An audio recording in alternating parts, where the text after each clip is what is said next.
どうも、ワンピースの謎を解く仮面 YouTuber、ゆえてなんぼのゆでろんです。ありがとうございます。いいね。チャンネル登録してね。今回は週刊少年ジャンプ2022年42号ワンピース最新話1060話ルフィの夢を考察していきます。この1060話は夢と恐怖と衝撃の超神回です。そしてこの1060話でルフィの夢の果てとは、ワンピースの最終回とは、古代兵器とは、空白の100年とは、全てがおそらく分かりました。これまでの考察の答え合わせもあるので、動画時間は長いですが、好きな部分だけでも見てほしいです。一緒に考えていきましょう。よろしくお願いします。まだ読んでない人やコミック派の人は、多いネタバレを含む内容です。さらに最新話の考察の場合は、語呂合わせ考察が続きますから、苦手な人は今すぐ動画をストップしてください。よろしいでしょうか。行きましょう。1060話のスタートは、やっと新聞を見て世界情勢を知る麦わらの一味。ルフィはサボがコブラ王を殺すわけないと叫んでいます。いても立ってもいられず、アラバスタへ行こう、マリージョアへ行くとみんなビビやコブラ王を心配していますが、ゾロは冷静にストップをかけます。これが1060話の話数の語呂合わせ一つ目。今は無理でしょう。一方ナミはビビが心配でもう無理と言っています。ちなみに1060話は60話と160話に繋がるでしょう。60話では海賊王の器についてルフィはクリークにお前無理と発言しています。そしてやはり先週考えたようにカリブーもサニー号に乗船中。しかし悪さはできないように樽ごと拘束されています。これが1060話の話数の語呂合わせ2つ目。泥男でしょう。こちらは先週語呂合わせも内容も予想して合致できました。一方キャロットの姿はありません。キャロットとのお別れシーンは描かれないようです。大騒ぎのサニー号ですが、ゾロが罵倒されつつなんとか収めます。さらにロビンは新聞を読み、クロスギルド発足の情報も一味に伝えます。これが1060話の話数の語呂合わせ3つ目。トリオでしょう。そして再びルフィはサボは犯人じゃねえよと言い、585話でサボと誓ったルフィの夢の果て、つまりロジャーと同じ言葉を麦わらの一味全員にもついに語ります。これが1060話の話数の語呂合わせ4つ目。人のロマンでしょう。ルフィの夢の果てを聞いた一味はそれぞれ驚きの表情。ウソップはそんなことできるわけねえだろと言いますが、それでもルフィは海賊王になったらできるかもしれねえと言います。つまり以前も言ったように、嘘つきなウソップが言うできないとはできるです。つまりルフィの夢の果てはできる。ここでルフィの夢の果てを考えましょう。ルフィの夢の果ては3ヶ月前の街道戦で考えたように飯に関係するものでしょう。ダチが腹いっぱい飯を食える世界。これに似たものがルフィの夢の果てでしょう。それは多くの方が言っている考察と同じ、世界中のみんなと飯を食う大宴会でしょう。それこそが一つなぎ。これは映画フィルムレッドと先週考えた最終章の多重構造からもわかります。最終章はこのように過去の話と繋がっていきそうです。つまりこのままいけば最終回付近は似たような話と繋がるアラバスタ編と、前半の海の最後ゴア王国編、後半の海の最後ワノ国編、この3つの掛け合わせが最終回付近です。例えば革命軍ドラゴン VS 天竜人、ワノ国編で見たカイドウとモモの助の竜 VS 竜の総竜図が再び構成されていくとわかります。ただしそれが本物の竜同士の戦いなのか、比喩的な竜同士の戦いなのかはまだわかりません。竜には高貴な人という意味もあります。となるとワノ国編のラストでカイドウを倒したルフィは、ダチが腹いっぱい飯を食える世界と言ってカイドウを倒しましたから、ルフィことジョイボーイは明らかに飯と関連付けられています。こちらの動画でも考えましたが、ルフィとは解放の戦士メシアであり、メシアーと叫んで自分も飯を一緒に食べたい男です。これはワノ国のおこぼれ町のシーンでもそうでした。さらに魚人島634話のジンベエとのシーンでもわかります。人に飯を分け与えるだけじゃなく、自分も一緒に飯を食べたい。ルフィはシャンクスやエースと出会う6歳まで基本的に風車村で一人ぼっちでした。マキノはいましたが寂しくはあったでしょう。そこへ現れた赤髪海賊団は一緒に楽しく飯を食えるかっこいい存在。だからルフィは新時代のシンボル、つまり夢の果てのシンボルをシャンクスにもらった麦わら帽子にしたと。一つなぎの語呂合わせは以前も言ったように一つなぎ。127話の語呂合わせも一つなぎです。127話のタイトルはでんでん虫。つまり映像でんでん虫で世界各地と繋がれば間接的に世界中のみんなと一緒に飯を食える。宴ができる。いや、さらにルフィは今回海賊王になれば夢の果てが実現しそうと言っています。ワンピースの世界で王がやることといえば何でしょうか。それはレベリー、世界会議でしょう。レベリーとは英語で平坦なという意味であり、世界各国の王たちが対等に集って会議することを表しますが、もう一つレベリーと読める単語があります。それはレベリー、空想、世界大宴会。それがルフィの夢の果て、そしてワンピースの最終回ではないでしょうか。それはまるで映画フィルムレッドのエンドロールのように、これまでの冒険でルフィたちが出会ったキャラクターたちが世界大宴会レベリーに参加する。平坦でつまらないレベリーがルフィの空想レベリーにひっくり返る。時代が変わる新時代。そんな世界大宴会がもしも開かれるとしたら、その会場はどこでしょうか。それはおそらく始まりと終わりの街ローグタウンでしょう。そして世界大宴会でナミはド派手なワンピースを着るでしょう。なぜならローグタウンに着いたナミはワンピースを試着していたからです。以上がルフィの夢の果て最終回だと考えます。本編に戻りましょう。ロビンは最後のロードポーネグリフは全く手がかりがないと話します。最後のロードポーネグリフは26年前魚人島にありましたが、なぜか消えています。あんなバカでかい石を誰が何のために移動させたのか。写しがあれば用は足りるのに、なぜわざわざ移動させたのか。考えられるのは例えば黒ひげでしょうか。黒ひげは元白ひげ海賊団であり、ジンベエ曰く黒ひげは白ひげの縄張りを熟知している。つまり黒ひげは魚人島を熟知している。そして黒ひげはロードポーネグリフを集めずに明らかに悪魔の実を集めています。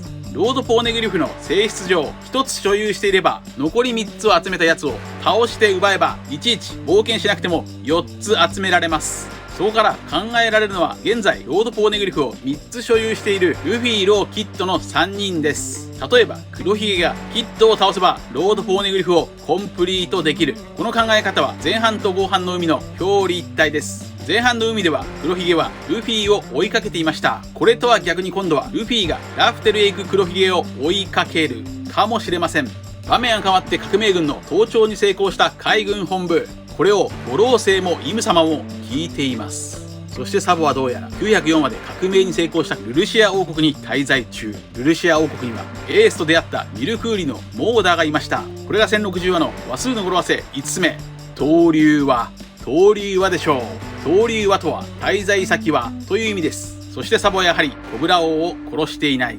さらにサボはマリージョアで世界の王はいないという証、平和の証、空の玉座に座る人物を見たと言います。これが1060話の話数の語呂合わせ6つ目、イムでしょう。ここでの0はノーカウント扱いにしました。イムイコール16。こちらは2年前から考えてきました。こちらです。16はイムの語呂合わせイムですからね。ルフィの16天章やドフラミンゴの16発の聖なる教団など、16という数字はワンピースにおいて聖なる数字という印象で語られています。隠された世界の王イム様を語り出すサボ。これを聞いて五老星は慌てて通信を切れと言い、イム様はルルシア王国の地図に×印をつけます。これが1060話の話数の語呂合わせ7つ目、ドローでしょう。ドローとは線を引くという意味です。それはまるで959話で見たオロチの墨入れ。そして突然ルルシア王国の空は暗黒に包まれる。人々が空を見上げると上空には巨大な物体があるかのよう。通信部、よく聞け。お前たちは何も探知していない。何も傍受していない。ルルシア王国、そんな国はもともとないではないか。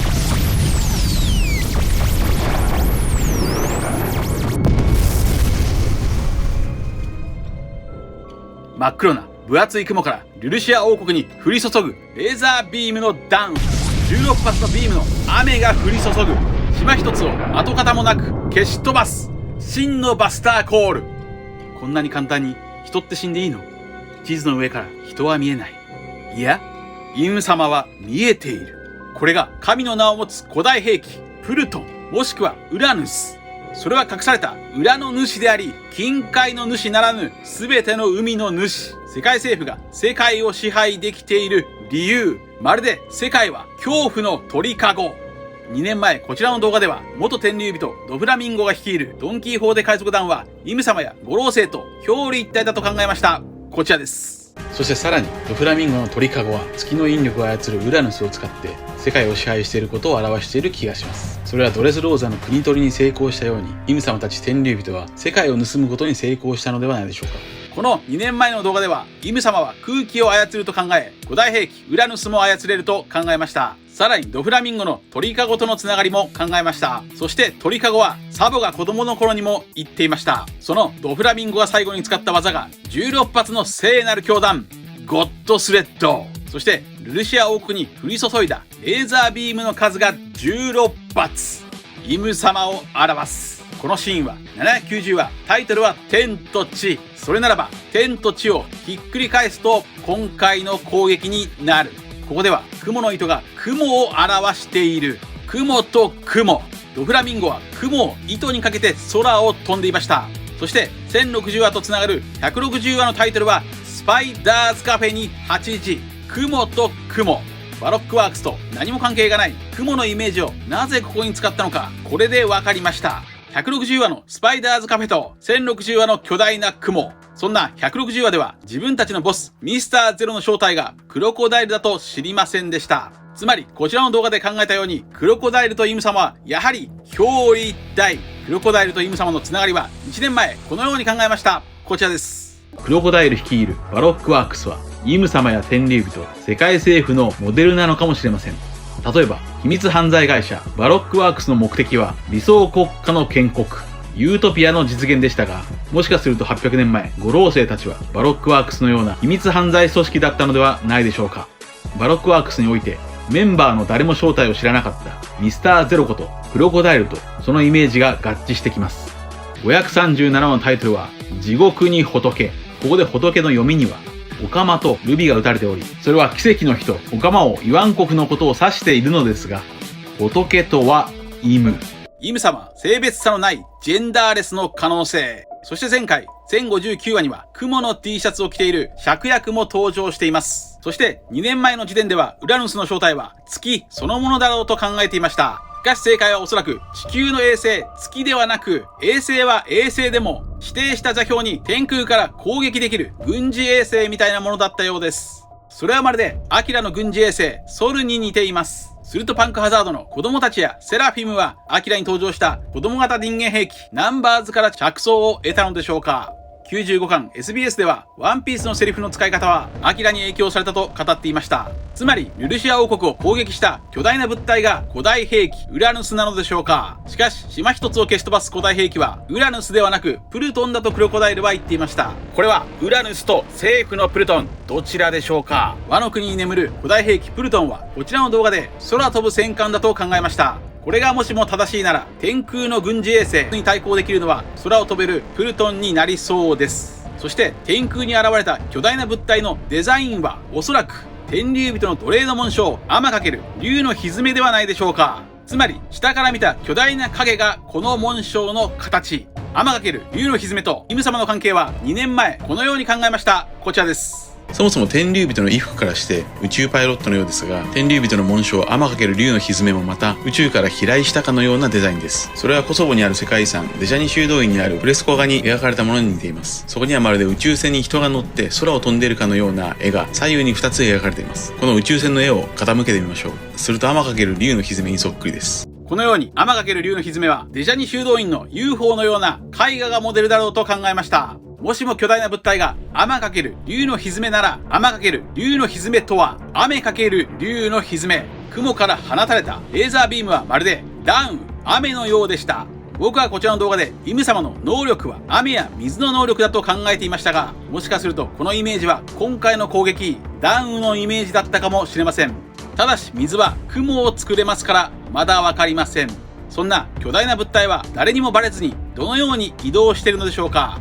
これはおそらく1059話のシャクヤクがヒントでしょう。シャクヤクは1059話で海軍の船海楼石バトルシップについて話しています。この海軍の船は船底に海楼石があるため海洋類にバレずにカームベルトを移動できる船です。つまりこれと同じ理論、あの巨大な物体は雲に覆われて誰にもバレない雲の中の戦艦、その影がアマ×竜の蹄。こちらの動画ではワノ国編の終わりには政府の空中戦艦が登場するだろうと考えました。なぜならベガパンクほどの技術があるなら空飛ぶ船を作れないのはおかしいと考えたからです。しかしこれは少し違いました。技術がないから作れないではなく、世界政府は空飛ぶ船をおそらく禁止している。だから標高が高いレッドラインに自分たち以外住むことも禁止している。なぜなら雲で覆われた世界の裏の主古代兵器がバレてしまうから。そして雲と竜の蹄という発想はおそらく天空の城ラピュタで雲に覆われている城竜の巣でしょう。これが1060話の話数の語呂合わせ8つ目、天竜王。天竜王でしょう。6は中国語で竜と読みます。となるとイム様はもしかすると古代兵器を隠せる雲、つまりはやはり水の能力者なのかもしれません。そしてこの巨大な物体はどうやら行動範囲に制限があるようです。それは五老星のセリフでもわかるでしょう。サボがルルシア王国にいることを傍受した五老星たちは運のない男だと言っています。つまり巨大な物体が攻撃するにはその目標の座標に命中させるための標準装置が必要なのかもしれません。その標準装置は世界政府に加盟すると強制的に設置されると。それはいわば監視システムだから、非加盟国であるワノ国やゾウは狙われない。これはワノ国のムササビのスマイルバオファンがヒントでしょうか。バオファンの目の札は配備されていた動物ロボットと連動する鬼ヶ島の監視システムでした。これが1060話の話数の語呂合わせ9つ目、人をロックオン。人をロックオンでしょう。イム様はそんな全世界を監視できる目を持っている。こちらの動画ではイム様とは真の開眼を果たした三つ目族だとも考えました。こちらです。それでは試しにコミックスそのものをひっくり返してみましょう。どうでしょうか。ワンピースのロゴをひっくり返すと麦わら帽子が反転して何やら UFO に見えてきました。さらに UFO の上にあるのは凶悪な月でしょうか。まるで凶悪な月を使って宇宙人が世界を支配しているかのようなイメージのマークに見えてきます。つまり宇宙から飛来したであろう世界を支配しているイム様の正体とは月の民ではなく三つ目族。そしてイム様の意と無を合わせると仏になりますが、仏様の額には白毫と呼ばれる第三の目のようなものがありますし、ヒンドゥー教の最高神シヴァも第三の目を持っています。そして西洋では神の全能の目を意味するプロビデンスの目というものがあります。このマークは都市伝説や陰謀論によく使われ、例えばロスチャイルド家支配説などがありますが、このロスチャイルド家とは天竜人ロズワード星とチャルロス星のモデルでしょうか。そして三つ目族といえばやはりシャーロット・プリンでしょう。となるとそれは今後真の開眼をした三つ目族が登場する伏線になっているのでしょう。それがイム様だと考えます。イム様は三つ目族なのか。ただし今のところそんな描写はありません。不気味な目が一つ描かれているだけです。とにかく攻撃を受けたルルシア王国は消し飛びました。サボやモーダは生きているのでしょうか。サボは泳げない能力者ですから、逆にモーダがサボを助けているかもしれません。そんな世界政府の行為はもはやテロ行為です。これが1060話の話数の語呂合わせ10個目、テロでしょう。おそらく今回のようにゴッドバレーも消し去ったのでしょう。そしてこの兵器と監視システムによって空白の100年の謎が分かったかもしれません。空白の100年はこちらの動画で全世界を凍らせて人工冬眠させたと考えました。しかしこれは違うかもしれません。なぜならこの軍事衛星と監視システムがあれば人々を冬眠させる必要がないからです。そして記憶を操作する必要もありません。ただ一言、喋るな。我々に逆らえばお前の親も子供も友達も恋人も国も島も全てを消す。これだけを全世界の人々に伝えれば空白の100年を実現できる。人は恐怖で凍る。実際に氷で凍らせるのではなく、人々の心を恐怖で凍らせる。そして100年間時間が経過すればやがて世界政府の悪行は風化していく。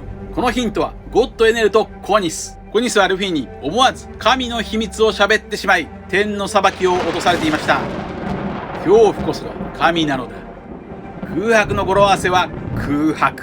989は空がめちゃめちゃ厳重だった。逆らう者に天の裁き死の雨を浴びせる。つまり軍事衛星星が犯人だった。それは人でなしパッパグのデザインクリミナルブランドが伏線。これが空白の100年の真相だと考えます。本編に戻りましょう。場面は変わって数日後のサニー号。どうやら次の目的地は冬島の可能性。そこで一味は巨大な断水塊に遭遇。断水塊とは強烈な温度差によって発生するようで、これはおそらく温度差があったパンクハザードと繋がってくるでしょう。そして断水界の中に人影を発見。ゾロが断水を切ってみると、中から現れたのは最悪の世代、ジュエリー・ボニー。麦わらの一味とボニーが遭遇しました。ボニーからマリージョアのさらなる詳細を聞けそうです。続いてはいつものように次号1061話の展開を話数の語呂合わせと話数の一つなぎを使って考えていきましょう。1061話の話数の語呂合わせ予想一つ目は天竜人。天竜人というのはどうでしょうか。ボニーから天竜人への憎しみが語られる回でしょうか。1061話の話数の語呂合わせ予想2つ目は0を前につけて踊る人。踊る人というのはどうでしょうか。次の1061話は61話と161話につながるでしょう。161話は人工的に雨を降らせるダンスパウダーの回です。ダンスパウダーは逆に近隣の雨を奪い近隣国を不幸にする粉で、ダンスパウダーとはおそらく雨乞いの踊りのイメージでしょう。ここから踊る人という比喩が使われるのか、それともジョイボーイとはカリブ海の踊りの神ですからジョイボーイの話なのか。1061話の話数の語呂合わせ予想3つ目はトロイ。トロイの木馬というのはどうでしょうか。トロイの木馬とはギリシャ神話のトロイア戦争において相手に気づかれないように潜んで悪意ある行動を行う木馬です。この神話からトロイの木馬はコンピューターウイルスの名前にもなっています。現在サニー号に潜んで悪意ある行動を行いそうなのは泥人カリブーでしょう。カリブーがいよいよ動きそうです。以上です。皆さんはどう思いましたか。ご意見や考察してほしいなどがあればコメント欄までよろしくお願いします。ありがとうございました。チャンネル登録やコメントよろしくお願いします。